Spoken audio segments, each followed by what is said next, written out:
کے رہنے والے ہیں، وہ بخاری ہیں، وہ جناب والا پھر اور جگہ کے ہیں، وہ چشتی ہیں، وہ فلاں کے ہیں، یہ سب یہاں پہ ہے کوئی چشت نام کی جگہ انڈیا میں، ہندوستان میں؟ خواجہ معین الدین چشتی رحمۃ اللہ علیہ،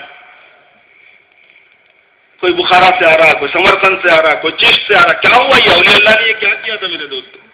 کیسی کیسی جگہوں پر جا کے انہوں نے اپنا مستقر بنایا. آج جو ہے اجمیر جو ہے نا ایک بہت بڑی جگہ، جانی پہچانی جگہ ہے، لیکن حضرت اجمیری رحمۃ اللہ علیہ جب تشریف لائے تھے تو وہاں کیا تھا؟ وہ تو ایک جھاڑ کے نیچے ٹھہرے تھے. ایک اونٹ ساتھ میں تھا، اس کے ساتھ میں تھا، تھوڑا سا سامان اس کے ساتھ میں تھا. وہاں کے راجا نے یہی کہا کہ بھائی یہ جھاڑ کے نیچے سے جگہ خالی کرو، یعنی نہیں دیں گے مسلمان کو. انہوں نے فرمایا کہ بھائی میں تو یہیں رہوں گا، مجھے حکم دیا گیا یہاں رہنے کا، میں نہیں جا رہا یہاں سے. کہیں گے پانی بند کر دو ان کا پانی بند کر دیا. تو اب خواجہ صاحب رحمۃ اللہ علیہ نے اپنے خادم سے کہا کہ بھائی یہ لوٹا جو ہے وہ انا ساگر کے پاس رکھ دے کے آؤ. انا ساگر تالاب ہے وہاں پہ، صبح کے وقت فجر میں لے کے آ جانا اس کو. لے کے آئے تو کیا ہوا، فجر کی تہجد کے واسطے لے کے آئے تو وہ لوٹے کے اندر پورا پانی آ گیا. اسی کو بولتے دریا پوزے میں، بلکہ جو مسل مشہور ہوئی وہ اس قصے سے کی وجہ، اس کرامت کی وجہ سے ہوئی. اور کرامت میں اللہ فاعل ہوتا ہے. ایسی کیسی کرامت تھی؟ بعض لوگ کرامات کا انکار کرتے، وہ صحیح نہیں ہے. کرامات الاولیاء حق، اولیاء اللہ کی کرامات حق ہیں. اور کرامات الاولیاء معجزات الرسول صلی اللہ علیہ وسلم، اولیاء کی کرامات دراصل سرکار کا معجزہ ہے وہ، اور اس میں اللہ پاک کی قدرت ہوتی ہے. تو جو اللہ کی قدرت میں وہ کرامت میں ہو سکتا ہے. بات مستند ہونی چاہیے، فرض نہیں ہونی چاہیے. بس اتنی بات ہے. وہ تالاب میں پورا تالاب کا پورا پانی لوٹے کے اندر آ گیا. صبح جا کے دیکھے تو راجا کے لوگ دیکھے تو کیا پورا تالاب سوکھا ہوا ہے. سمجھ گیا قصہ. کل ان کو بولے تھے یہاں سے جاؤ، بولے تو نہیں گئے تھے، پانی بند کر دیے تھے. تو یہ پانی بند کرنے کا نتیجہ ہے. معافی مانگا، آپ کے ہاتھ جوڑا ہوا، معاف کر دیجیے، آپ کو ہم یہاں سے نہیں اٹھائیں گے، آپ یہیں رہیے. حضرت نے فرمایا اچھی بات ہے بھائی، ہمارا لوٹا لے آ کے رکھ دیجیے.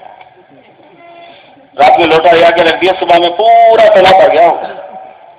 اللہ کی شان ہے. اللہ کی مدد کرنے والے، اللہ کی مدد ہے. وہ کرامات کیا ہوتی ہے؟ اللہ پاک کی مدد ہوتی ہے. خالی دیکھ کے مسلمان ہونے والے ہو گئے. ایسے اللہ کے ولی تھے، ایسے صاحب کرامات تھے. اور جو سب سے بڑا وہ جو گروپ تھا ان کا، بادشاہ کے پاس جو مخرب تھے، جادوگر اور دوسرے لوگ جو مقابلہ کرنے کے واسطے تھے لوگوں کا، وہ 40 آدمیوں کا گروپ حضرت کی خدمت میں بھیجا. ان سے بحث کرو، بحث کر کے جو ہے تھوڑا سا ان کو سمجھاؤ، ان کو قائل کراؤ کہ ہم بھی صحیح ہیں، یہ ہیں وہ ہیں. جب پہنچے 40 کے 40 آدمی، اور وہاں جانے کے بعد حضرت جو ہے اپنے چہرے پہ کپڑا ڈالے ہوئے تھے، رومال ڈالے ہوئے تھے. اس نے کہا کہ بڑے آدمی نے کہ وہ کپڑا ہٹاؤ، ہمارے کو بحث کرنا ہے. چہرے پہ سے کپڑا ہٹاؤ، بحث کرنا ہے، بات کرنی ہے آپ سے. کہنے کہ آپ بات کرنے کی تیاری کر رہا ہوں، میں مقابلے کی بات کرنے کی تیاری کر رہا ہوں. تو انہوں نے اور مذاق اڑایا. کہنے لگے وہ بڑے میاں کپڑا ہٹاؤ چہرے پہ سے، بات کرنا ہے آپ سے. بادشاہ بھیجا، راجا بھیجا ہمارے کو. جیسے ہی حضرت نے اپنے چہرے انور سے رومال ہٹایا، سورت دیکھتے ہی 40 کے 40 مسلمان ہو گئے. خالی دیکھنے پہ مسلمان ہو گئے. ایسی ولایت تھی، ایسے اللہ والے تھے. مگر اس وقت تو بالکل میدان تھا، وہ جنگل تھا. میرے دوستوں، جب دین کی محنت کی محبت اور مخلوق خدا پر شفقت اور اللہ کی مخلوق کی ہدایت کا ایک درد آدمی کے اندر آتا ہے، سب چیز کی قربانی آسان ہو جاتی ہے. اس لیے قرآن پاک میں یہ کہا گیا ہے کہ تم کو اللہ رسول سے بھی محبت ہونا ہے اور اللہ کے راستے میں دین کی محنت کرنے سے بھی محبت ہونا ہے. قل ان کان آباؤکم وابناؤکم واخوانکم وازواجکم وعشیرتکم واموال اقترفتموها وتجارة تخشون کسادها ومساکن ترضونها احب الیکم من اللہ ورسولہ وجہاد فی سبیلہ فتربصوا حتی یأتی اللہ بامرہ. آپ یہ فرما دیجئے کہ تمہارے مال اور تمہاری اولاد اور تمہارا خاندان اور تمہاری بیوی بچے، تمہارا قبیلہ اور وہ تمہارے جمع کیے ہوئے مال، واموال اقترفتموها، اور وہ تمہارا بزنس اور کاروبار جس میں نقصان کا تم کو اندیشہ لگا رہتا ہے، وتجارۃ تخشون کسادها ومساکن ترضونها، تمہارے پسندیدہ مکانات. جب آدمی کے پاس 4 پیسے جمع ہو جاتے تو سب سے پہلے کیا فکر کرتا ہوں؟ ایک اچھی جگہ پر، اچھی کالونی میں، اچھے لوکیشن پہ، ذرا زمین بڑی لے کے، ذرا اپنی مرضی کا مکان بنا کے، سارا دماغ پورا اسی طرف رہتا ہے کہ ایک اچھا عالیشان مکان بنا لیا تو بس میں کامیاب ہو گیا. ومساکن ترضونها، وہ مکانات جو تم نے اپنی پسند سے بنائے ہوئے ہیں، جن سے تم خوش ہیں، تردونا، خوش ہو تم ان سے، اپنے پسندیدہ مکانات. آپ فرما دیجیے کہ تمہارے پسندیدہ مکانات، تمہارا کاروبار، تمہارا جمع شدہ مال، تمہارے بیوی بچے، تمہارے سب کچھ اگر تم کو اللہ سے زیادہ محبوب ہے، اللہ کے رسول سے زیادہ محبوب ہے، اللہ کے راستے میں محنت کرنے سے زیادہ محبوب ہے، تو میں اتنا ناراض ہوں کہ تم کو عذاب دوں گا. لہذا تم کو عذاب کا انتظار کرنا چاہیے. فتربصوا حتى يأتي الله بأمره، انتظار کرو یہاں تک کہ اللہ پاک کا حکم آ جائے. اس کی مراد یہی بتایا علماء نے کہ اس سے مراد عذاب کا انتظار ہے. اس لیے اللہ کے دین کی محنت، میرے دوستو، محنت کی محبت کہے کے لیے ہے، اسی لیے ہوتی ہے تاکہ آدمی اس کے مطابق کام کرے، محبوب کے مطابق تقاضے کو پورا کرے. اور یہ دل میں محبت اس کی فضیلت سے آتی ہے، اس کی خوبیوں سے آتی ہے، اس کے کمالات سے آتی ہے، اس کے فائدوں سے آتی ہے. کہ تم کو اگر ہم اس سے محبت کرتے ہیں، اس میں نفع کیا ہے؟ کیونکہ جس چیز کا نفع سامنے آ جاتا ہے اس کی محبت سامنے آ جاتی ہے. اس کے فائدے کیا ہیں، اس میں خوبی کیا ہے؟ جگہ جگہ قرآن اور حدیث میں دین کی محنت کی خوبیاں بیان کی گئی ہیں اور اس کے نفع بتائے گئے تاکہ دل میں ایک شوق آ جائے. اللہ تبارک و تعالیٰ نے ارشاد فرمایا کہ میں تم کو ایک ایسا بزنس بتاؤں، ایک بزنس بتاتا ہوں. هل ادلکم علی تجارہ یا ایھا الذین آمنوا هل ادلکم علی تجارۃ تنجیکم من عذاب. ایک بزنس بتاؤں جس کا فائدہ یہ ہوگا کہ تم عذاب سے بچ جاؤ گے، دردناک عذاب سے بچ جاؤ گے. تؤمنون باللہ ورسولہ، ایک تو یہ کہ تم اللہ رسول پر ایمان رکھتے ہو، کیونکہ نفع جو ہوگا یہ بزنس کا وہ ایمان کے ساتھ ہے. اور ایمان والوں سے اللہ پاک فرما رہے یا ایھا الذین آمنوا هل ادلکم. پھر اس کے بعد ایمان کی بات فرمائی کہ ایمان ہونا ہے. اس کا مطلب یہ ہے، ضمن میں یہ بات علماء نے لکھی ہے کہ ایمان میں ایک ہے مطلوب درجہ محنت کا، کہ اللہ پر، اللہ کے رسول پر ایمان ایسا مضبوط آ جائے کہ یہ آئندہ جو کاروبار بتایا جا رہا ہے یہ ایمان کی مضبوطی پر ڈیپینڈ کرتا ہے. اگر وہ ہے طاقت، ایمان کا وہ پاور ہے اللہ کی بات پر، غیب پر یقین کرنے کا، انسین پر، نظر نہیں آنے والی کائنات پر یقین کرنے کا، رسول پاک صلی اللہ علیہ وسلم کی باتوں پر، ان کے علم پر یقین کرنے کا ہے، تو پھر یہ کاروبار میں ہاتھ ڈال سکتے ہو. نہیں اگر بےایمانی کی کیفیت ہے تو پھر ہاتھ نہیں ڈالا جائے گا تم سے. تؤمنون باللہ ورسولہ وتجاہدون فی سبیل اللہ باموالکم وانفسکم، اللہ کے راستے میں جان و مال سے محنت کرو، یہ تمہارے لیے بہتر ہے. اور فائدہ کیا ہے بتاؤں؟ یغفر لکم ذنوبکم، تمہارے گناہ معاف کر دوں گا. میرے دوستو ہم سب پاپی، کون ہے گناہ سے خالی؟ لو یؤاخذ اللہ الناس بظلمہم ما ترک علی ظہرہا من دابہ، اگر اللہ پاک لوگوں سے ان کے گناہوں کی وجہ سے پکڑ کرنا شروع کر دے، ایک بھی زندہ رہنا مشکل ہے. قرآن پاک کا اعلان ہے ما ترک علی ظہر الارض، زمین کے اوپر ما ترک علی ظہرہا من دابہ، زمین کی اس پشت پر ایک بھی چلنے والا زندہ نہیں رہے گا. ہم سب کے سب پاپی ہیں، گنہگار ہیں، خطا کار ہیں، قصوروار ہیں، کیسے کیسے ہم سے غلطیاں ہو گئی ہیں. محنت کرنے سے دین کے فائدہ یہ ہوگا، اللہ فرمایا میں گناہ معاف کر دوں گا.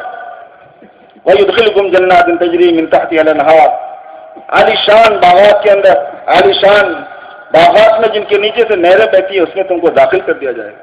وَمَسَاكِنَ طَيِّبَةً، بہترین عمدہ مکانات وہ دیے جائیں گے. یہ بڑی کامیابی ہے، ہمیشہ ہمیشہ کے لیے عالیشان مکان ملیں گے، ہمیشہ ہمیشہ کے لیے باغات ملیں گے، ہمیشہ ہمیشہ کے لیے نہریں ملیں گی. باغ بھی ایسے دنیا کے باغات نہیں ہیں جن پر خزاں آتا ہے، چھوٹے موٹے نہیں ہیں، کبھی آئے پھل کبھی نہیں ہے، ویسے نہیں ہے. اس کے نیچے سے نہریں بہتی ہوئی ہیں، پھل توڑو پھر پھل اس جگہ لگ رہا ہے، اس کے پھل قریب ہوں گے توڑنے والے کے لیے، ارادہ کرو کہ ٹوٹ جائے، ہاں آپ کے قریب اس کی ٹہنی آ جائے گی، پھر چھوڑ دیں گے تو پھر پھل لگ جائے گا. عجیب اللہ پاک نے اس جگہ کو بنایا ہے، عجیب ہے. اور پھر یہ ہے کہ وہاں پر آدمی کو کھانے کے لیے سہولت بھی رہیں گی. یہاں تو یہ ہے کہ اب آدھا کلو پاؤ کلو کھائیے، قصہ ختم، بہت کھائے تو کتنا کھاتے. وہاں ویسا نہیں ہے، 500 سال تک آدمی ایک ایک ٹائم میں کھائے گا، کھاتے جا رہا کھاتے جا رہا کھاتے جا رہا کھاتے جا رہا. بد ہضمی نہیں، کچھ نہیں، نہ چورن کھانے کی ضرورت ہے نہ سوڈے پینے کی ضرورت ہے، کسی چیز کی کمی نہیں ہے. اور جوانی ہے تو جوانی ہے،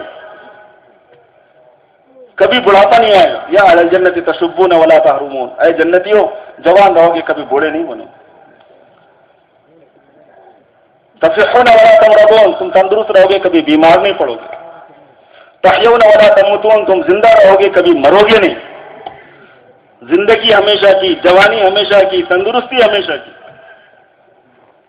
وانتم تخلدون فیہا، اور یہ ہے کہ تم ہمیشہ رہو گے. تو کہیں ایسا تھوڑی ہے کہ تھوڑے دنوں کے بعد یہ باغ کھینچ لوں گا میں، نہیں، یہ باغ بھی نہیں کھینچا جائے گا تم سے.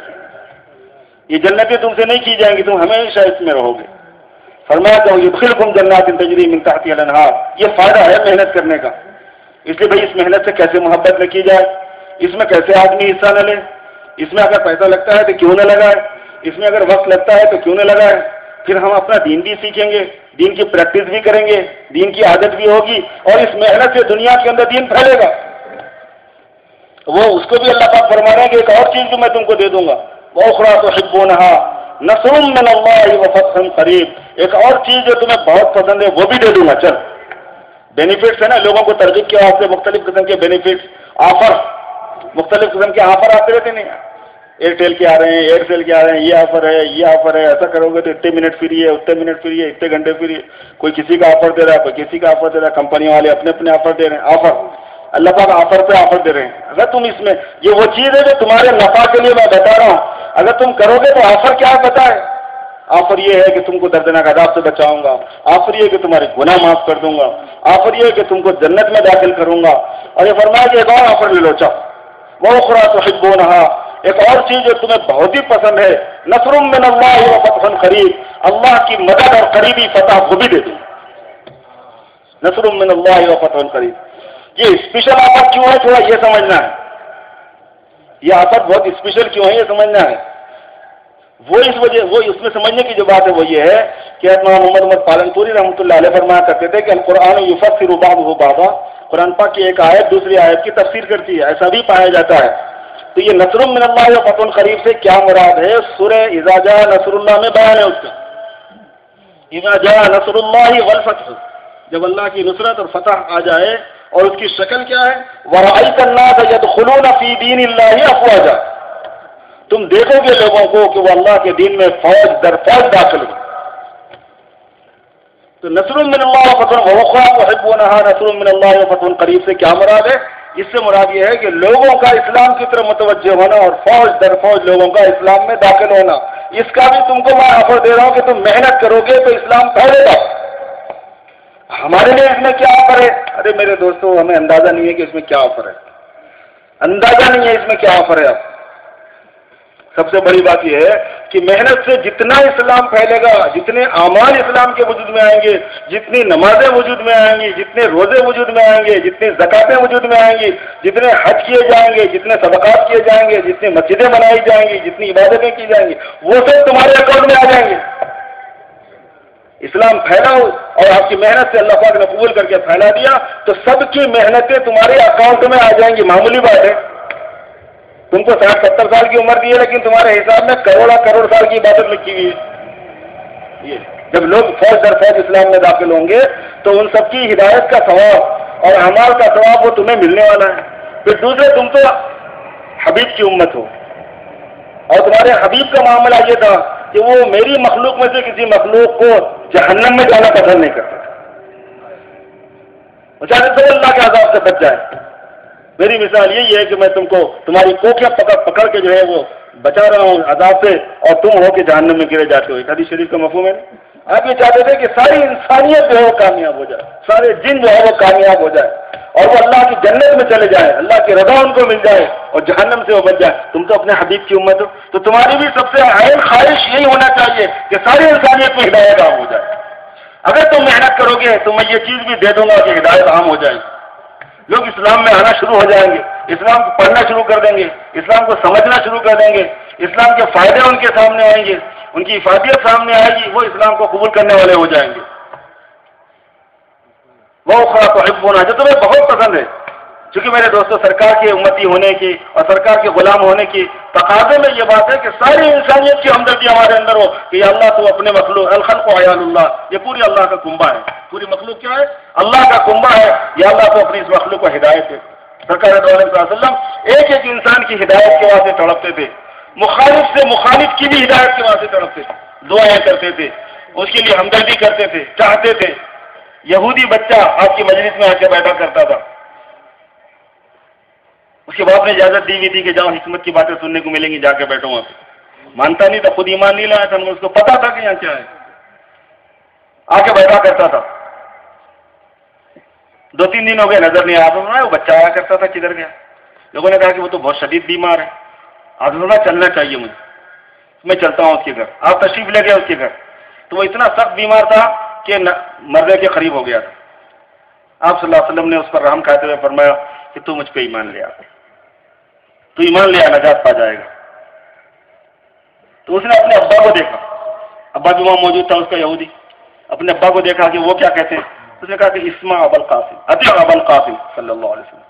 حضور صلی اللہ علیہ وسلم کی کنیت ابو القاسم ہے، کہنے کہ ابو القاسم جو کہہ رہے ہیں مان لے، کیونکہ اس کو پتا تھا کہ دین حق ہے، اور آخر وقت ہے میرے بچے کا، بیچارے انجام اس کا اچھا ہو جائے گا۔ اطیع ابو القاسم، حدیث شریف میں یہ ابو القاسم کی بات مان لے۔ بس اس نے کلمہ پڑھا، سرکار دو عالم صلی اللہ علیہ وسلم باہر تشریف لائے۔ صحابہ کہتے ہیں کہ آپ کا چہرے انور دمک رہا تھا خوشی کی وجہ سے، اور آپ نے فرمایا کہ اللہ پاک آپ کا کتنا بڑا احسان ہے کہ میری وجہ سے آپ مجھ کو ذریعہ بنا کر آپ نے ایک انسان کو جہنم کے عذاب سے بچا دیا۔ میرے دوستو، ایسی ہدایت کی طرف آپ میں تھی، مخالف سے مخالف، آپ یہ چاہتے تھے کہ وہ ہدایت پر آ جائے۔ لا یہدی اللہ بک رجلا خیر لک من حمر النعم، یا علی، اے علی، اگر ایک آدمی بھی تمہارے ذریعے سے ہدایت پر آ گیا تو تمہارے لیے سرخ اونٹوں سے بھی زیادہ بہتر ہے یہ چیز۔ اور ایک روایت میں ہے کہ خیر لک من کیا ہے، من دنیا و ما فیہا، دنیا و ما فیہا سے بہتر ہے کہ ایک آدمی ذریعہ بن گئے تم ایک آدمی کے ہدایت پر آنے کا، راستے پہ لگ جانے کا، توبہ کرنے کا، نمازوں کے پڑھنے کا، سنت پر چلنے کا، اپنے رسول کے ساتھ محبت کرنے کا، عشق کرنے کا، اگر ایک آدمی میں بھی آ گیا تو تمہارے لیے بہتر ہے۔ آپ صلی اللہ علیہ وسلم یہ چاہتے تھے، تو امت کیسے نہیں چاہے گی؟ مجھے آپ کو کیسے نہیں چاہنا ہے؟ میرے دوستو، اصل بات یہ کہ جب ہمیں سرکار سے عشق ہے، محبت ہے، تو جو آپ کی چیز، آپ کو جو چیز محبوب ہے وہ ہمیں محبوب ہونا ہے۔ آپ کو انسانیت کا غم تھا، ہمارے اندر بھی آئے، آپ کو ہدایت کا غم تھا کہ سب میں ہدایت آ جائے، سب صحیح راستے پر لگ جائیں، ہمارے اندر بھی یہی ہونا ہے۔ تو اپنی ذات سے بھی، اپنی بیوی بچوں سے بھی، اور پوری انسانیت سے، چونکہ پوری انسانیت سے غم ہونا ہے، فکر ہونا ہے، تو ظاہر ہے کہ پوری انسانیت تک پہنچنا، پوری انسانیت کا پیغام کا جانا محنت چاہتا ہے، سفر چاہتا ہے، خرچ چاہتا ہے، اپنے جیب سے خرچہ کر کے کرنا پڑے گا، کوئی دے گا نہیں آپ کو،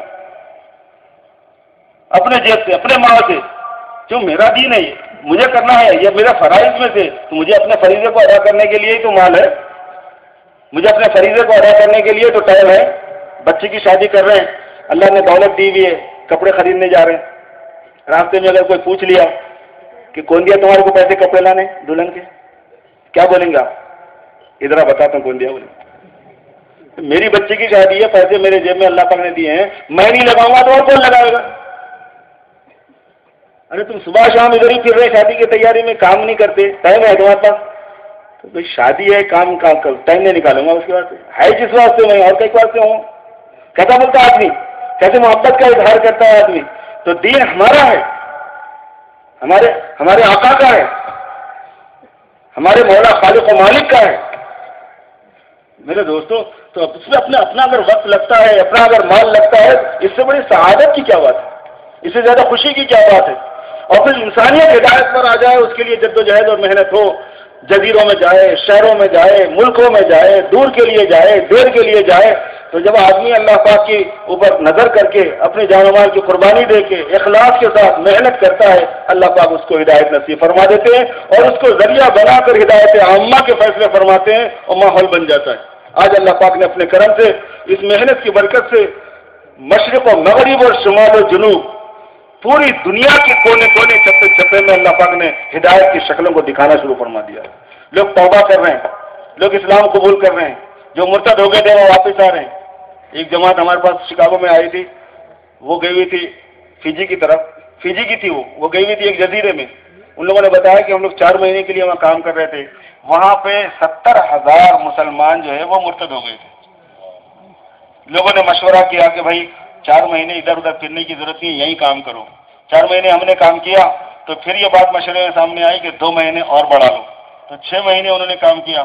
وہ اللہ تعالیٰ کا شکر ادا کرتے ہوئے بتا رہے تھے کہ 6 مہینے کی اس محنت سے 70,000 کو گواہ کرا دیا، پورے مسلمان ہو، پھر دوبارہ اسلام میں آ گئے۔ ہزاروں لوگ میرے دوست توبہ کر رہے ہیں، ہزاروں لوگ دین کی طرف متوجہ ہو رہے ہیں۔ ایسے ایسے گھرانوں میں شرابیوں، کبابیوں، جواریوں، دہریوں، منافقوں، مشرکوں کے گھرانوں میں سے ایسے گلاب برآمد ہو رہے ہیں، ایسے ہدایت کے چراغ برآمد ہو رہے ہیں، ایسے عاشق رسول برآمد ہو رہے ہیں کہ تصور نہیں کر سکتے۔ کسی ملامت کرنے والے کی ملامت کی پرواہ نہیں۔ اگر میرے سرکار کا لباس ایسا تھا تو میں ایسے ہی پہنوں، اگر میرے سرکار کا چہرہ ایسا تھا تو میں ایسے رکھوں گا، اگر میرے سرکار کا امامہ ایسا تو میں ایسے۔ یونیورسٹی میں جا رہے ہیں، کالجز میں جا رہے ہیں، مالدار گھرانے کے لوگ ہیں، عیش پرستی کی کوئی کمی نہیں ہے، دادے عیش دینے والا قدم قدم پہ موجود ہے، لیکن یہ کہ بس ان کے دل میں آ گیا کہ بھائی ہم تو آخرت کے لیے، اصل آخرت کی تیاری اصل ہے، تو ان کے لیے جو اسلام کے نام سے، دین کے نام سے نفرت کرتے تھے، تہجد چھوڑنا مشکل ہو گیا ہے۔ فرض نمازیں تو بہت دور کی بات ہے، سنتیں تو بہت دور کی، اس سے آگے تہجد کے پابند ہیں، راتوں میں مسجدوں میں رو رہے ہیں، دین کی محنت میں حصہ لے رہے ہیں، گشتیں کر رہے ہیں، لوگوں سے ملاقاتیں کر رہے ہیں، اپنا وقت بھی لگا رہے ہیں، اپنا مال بھی لگا رہے ہیں، اپنی صلاحیت بھی لگا رہے ہیں۔ میرے دوستو، پوری دنیا میں اللہ پاک نے ایک نظام یہ بنایا ہے کہ سعید قلوب بٹے ہوئے ہیں، جن کی قسمت میں ہدایت ہے، سعادت ہے، وہ پوری دنیا میں کوئی ایک جگہ نہیں ہے، وہ بٹے ہوئے ہوتے ہیں۔ شقی قلوب، محروم القسمت جو لوگ ہیں، وہ بھی بٹے ہوئے ہیں۔ کون سے گھر میں کون پیدا ہوا بول نہیں سکتے آپ، کس گھر میں کون پیدا ہوا نہیں کہا جا سکتا۔ برے سے برے گھر میں اللہ کا ولی بعض مرتبہ اللہ اس کی روح بھیج دیتے ہیں، اور اچھے سے اچھے بڑے عالم معتبر بہت ہی محتاط پرہیزگار متقی پرہیزگار کے میں شیطان کی روح بھی آ جاتی ہے بعض میں، اور ہو رہا آپ سے دیکھ رہے ہیں، اپنی آنکھوں سے اس کا مشاہدہ کر رہے ہیں۔ ایسے پوری دنیا کا حال ہے، پوری کائنات، پوری دنیا کے اندر یہ سسٹم ہے کہ کون سی روح ہدایت یافتہ ہے، سعید ہے، وہ اللہ ہی کو معلوم ہے، اور کون سی روح شقی ہے، وہ اللہ ہی کو معلوم ہے۔ اس لیے مسلمان کی یہ ذمہ داری ہے کہ تو ایک ایک انسان تک جا اور اس کو سمجھا اور اس کے سامنے ہدایت کی بات کر، اللہ پاک کی عظمت و بڑائی سناؤ، جہاں پہ رسول اللہ صلی اللہ علیہ وسلم کی عظمت و بڑائی سناؤ، اور آپ کی پاکیزہ سنتوں اور سیرتوں کو لوگوں کے سامنے رکھو۔ جن کے دلوں میں سعادت ہے اور ہدایت قبول کرنے کی صلاحیت ہے، وہ ہدایت قبول کر لیں گے۔ اور جب یہ جماعتیں قریب اور دور کی میرے دوست پہنچ رہی ہیں، مختلف جزیروں میں، مختلف ملکوں میں، مختلف صوبوں میں، جہاں کی زبان الگ، جہاں کا کلچر الگ، جہاں کی تہذیب الگ، جہاں کا رنگ الگ، جہاں کی نسل الگ، بغیر صبح بولنا بھی نہیں آتا، لیکن جب یہ لوگ محنت کر رہے ہیں تو چونکہ بات اللہ پاک، اصل تو ہدایت دینے والے اللہ ہی ہیں اور یہ توفیق دینے والے بھی اللہ ہی ہیں، اسباب کے درجے میں اللہ پاک نے یہ چونکہ نظام بنایا، بات پہنچ گئی، سعید قلوب ہدایت کو قبول کرنے والے ہو گئے۔ گھر کا حال دیکھیں گے، ماحول دیکھیں گے، تعلیم دیکھیں گے، کلچر دیکھیں گے، ثقافت دیکھیں گے، ایک دم ٹوٹلی ڈفرینٹ، 100% الگ ہے، لیکن یہ ہے کہ اس نے اسلام قبول کر لیا، وہ آ گیا ہدایت پر، وہ آ گیا توبہ پر، وہ آ گیا نماز روزے پر، وہ آ گیا سنتوں کے عشق پر، محبت پر، وہ آ گیا درود شریف کی کثرت پر، استغفار کی کثرت پر، ذکر پر، لوگوں کی خدمت پر، ماں باپ کے ساتھ اچھا سلوک کرنے پر، لوگوں کے ساتھ اچھا برتاؤ کرنے پر، حرام کمانے پر، حرام سے بچنے پر۔ اللہ پاک نے توفیق عطا فرما دی، جتنے اس کی وسعت ہے اس کے اعتبار سے وہ لگ گیا اپنے کام میں۔ تو یہ ہے وہ اخری تحبونها نصر من اللہ، ایک اور چیز جو تمہیں بہت پسند ہے اور اللہ کی نصرت ہے اور اللہ کی فتح ہے کہ لوگوں کا اسلام کی طرف رجوع بڑھ جائے گا اور لوگ ہدایت پہ ہدایت قبول کرنا شروع کریں گے، فوج در فوج اسلام میں آئیں گے۔ جب تمہاری محنت سے وہ اسلام میں آ جائیں گے تو ان کی ہدایت پر آنے کا اور ان کے سارے اعمال کا ثواب تم کو بھی دوں گا، ان کو بھی دوں گا، میرے خزانے میں کوئی کمی نہیں۔ وَأُخْرَى تُحِبُّونَهَا نصر من اللہ وفتح قریب وبشر المؤمنین، اور خوشخبری دے دیجیے آپ ایمان والوں کو۔ اس کے بعد اللہ پاک نے جب ترغیب دے دی، آفت دے دیے، اس کے بعد آرڈر دے رہے ہیں، اور یا ایھا الذین آمنوا کونوا انصار اللہ، اے ایمان والو اللہ کی مدد کرنے والے ہو جاؤ۔ کتنا بڑا لفظ ہے میرے دوست، اگر یہ قرآن میں نہیں ہوتا، کوئی مولوی بولتا نا تو اس کی گردن مار دیتے لوگ، تو اللہ کی مدد کرتا رہے، مگر اللہ پاک فرما رہے کہ جو میرے دین کا کام کرے گا، میرے نبی کا دین کا کام کرے گا، میں اس کو اپنی مدد کرنے والوں میں شمار کروں۔ یہ اعزاز ہے، یہ فخر ہے، اکرام ہے، یہ کونوا انصار اللہ، اللہ کی مدد کرنے والے ہو جاؤ۔ کما قال عیسی ابن مریم للحواریین من انصاری الی اللہ، جیسے عیسیٰ ابن مریم نے اپنے حواریوں سے کہا تھا کہ کون مدد کرنے والا ہے اللہ کی، قال الحواریون نحن انصار اللہ، تو حواریوں نے کہا کہ ہم ہیں اللہ کی مدد کرنے والے۔ اللہ پاک فرما رہے ہیں کہ جب عیسیٰ ابن مریم علی نبینا علیہ السلام عیسیٰ علیہ السلام انہوں نے اپنے اوپر ایمان لانے والوں کو للکارا اور ان کو ترغیب دی اور ان سے کہا کہ اللہ کی مدد کے لیے کھڑے ہو جاؤ، دین کی اشاعت کے لیے کھڑے ہو جاؤ، دین کی خدمت کے لیے کون ہے مدد کرنے والا، انہوں نے ساتھ دے دیا۔ اللہ پاک یہ بات فرما رہے ہیں کہ تم تو عیسیٰ ابن مریم کے صاحب ان کے اوپر ایمان لانے والوں میں سے تو ہو ہی، لیکن ان کے وقت کے نہیں ہو، تم تو محمد صلی اللہ علیہ وسلم کی امت ہو۔ اگر امت عیسیٰ نے جب ان کی بات پر لبیک کہی اور آفر کو قبول کر لیا تو تم تو سرکار کے غلام ہو، سرکار کی امت ہو، محبوب نبی کی محبوب امت ہو، بڑے نبی کی بڑی امت ہو، افضل نبی کی افضل امت ہو، سردار الانبیاء، امام الانبیاء، سید الاولین والآخرین، اوتیت جوامع الکلم جن کی شان ہے، صاحب المعراج والبراق ہیں، صاحب اللواء الحمد ہیں، صاحب الشفاعۃ الکبریٰ ہے، صاحب المقام المحمود ہے۔ ایک ہی کرسی قیامت میں اللہ کے پاس، اللہ کے قریب میں ایک ایسی کرسی جس میں ساری انسانیت میں، ساری کائنات میں ایک ہی شخص کو بیٹھنا ہے، وہ آقا نامدار سرکار دو عالم صلی اللہ علیہ وسلم کے لیے۔ ان کو صاحب مقام المحمود کہتے ہیں۔ آپ ہی صاحب المقام المحمود، آپ ہی صاحب المعراج والبراق، آپ ہی صاحب الشفاعۃ الکبریٰ، آپ ہی ساقی کوثر شافع محشر ہیں، صاحب اللواء الحمد آپ ہیں، آپ ہی سید ولد آدم ہیں، آپ ہی سید الاولین والآخرین ہیں، آپ ہی کی شان ہے لیغفر لک اللہ ما تقدم من ذنبک وما تأخر۔ اے نبی صلی اللہ علیہ وسلم، نہ کبھی اگلا پوچھا جائے گا نہ کبھی پچھلا پوچھا جائے گا، آپ سے پوچھا ہی نہیں جائے گا، آؤٹ آف کوشچن، سوال ہی نہیں کیا جائے گا آپ سے۔ یہ چیز صرف سرکار دو عالم صلی اللہ علیہ وسلم کے ساتھ ڈیسائیڈ ہے، اور کسی کے ساتھ ڈیسائیڈ نہیں ہے۔ لیغفر لک اللہ ما تقدم من ذنبک، بڑا تمغہ ہے، یہ بڑا اعزاز ہے، ان کی تو امت ہو۔ بہت ہی امیدیں ہیں میرے دوستوں، اسی واسطے حضور پاک صلی اللہ علیہ وسلم کی یہ امت کبھی باز نہیں رہی۔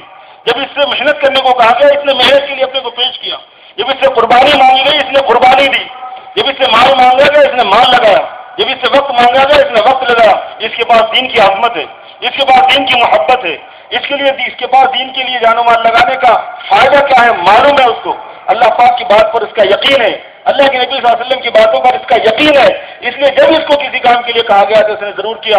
آج میرے دوستو بھائیوں، پرسوز ماحول ہے، ایمان سوز ماحول پوری دنیا میں عام ہو گیا ہے، فتنے برپا ہو چکے ہیں، بے حیائی، بدتمیزی اور خرابی ہر گلی کوچے میں عام ہو چکی ہے، زندگی کے ہر شعبے اور ہر فیلڈ کے اندر بے دینی آ رہی ہے۔ ایسے وقت میں میرے اور آپ کے لیے خاموش بیٹھنے کا موقع نہیں ہے، اپنے آپ کو بھی محفوظ کرنا ہے، اپنے بیوی بچوں کو بھی محفوظ کرنا ہے، اپنے کنبی برادری کو بھی محفوظ کرنا ہے، اپنے علاقے والوں کو بھی محفوظ کرنا ہے، اپنے مسلمان بھائیوں کو بھی محفوظ کرنا ہے، اور ساری انسانیت کو ان فتنوں سے بچانا ہے، شیطانی فتنوں سے، اوریانی فتنوں سے، بے حیائی کے فتنوں سے، دجالیت کے فتنوں سے، ان سے بچنے کا نظام یہی ہوگا کہ دین کی محنت مجھے اور آپ کو کرنا پڑے گا تاکہ دین آ جائے۔ یہ دنیا دار الاسباب ہے، اللہ نے دین کو دین کی محنت کے ساتھ میں جوڑ دیا، ہدایت کو ہدایت کی محنت کے ساتھ میں جوڑ دیا۔ اس واسطے آج ہمارے بڑے ہم سے یہ تقاضا کر رہے ہیں کہ ہم اللہ کے دین کی نسبت پر دور اور دیر کے لیے، دین سیکھنے کے لیے، دین کی بات کا ماحول بنانے کے لیے اور دین دوسروں تک منتقل ہو جائے، اس کے لیے ہم سے اس بات کا تقاضا ہے کہ ہم ارادے کریں، ہمتیں کریں، اللہ پر نظر رکھیں، اللہ کی ربوبیت پہ بھروسہ کریں، اللہ پہ توکل کریں، اور یہ خود بھی اللہ کے راستے میں نکل کے سیکھنا ہے، اور اپنے آپ کو گندے ماحول سے نکال کر ایک پاکیزہ ماحول میں چند دن رکھیں تاکہ ہم کو اللہ کے حکم پر چلنے کی عادت ہو جائے، سرکار دو عالم صلی اللہ علیہ وسلم کی سنتوں پر مشق کرنے کی ایک پریکٹس ہو جائے، عادت ہو جائے، وہ بھی اپنا نقد فائدہ ہوگا، اور اس کے ساتھ ساتھ ہدایت کو بھی اللہ پاک عام فرمائیں گے، کریں گے ساتھ انشاءاللہ۔ اللہ تعالیٰ مجھے اور آپ کو سب کو عمل کی توفیق عطا فرمائے، ہمت اور ارادے کرو، اپنے ناموں کا اظہار کرو، اللہ بے حد جزائے خیر دے، اللہ قبول فرمائے۔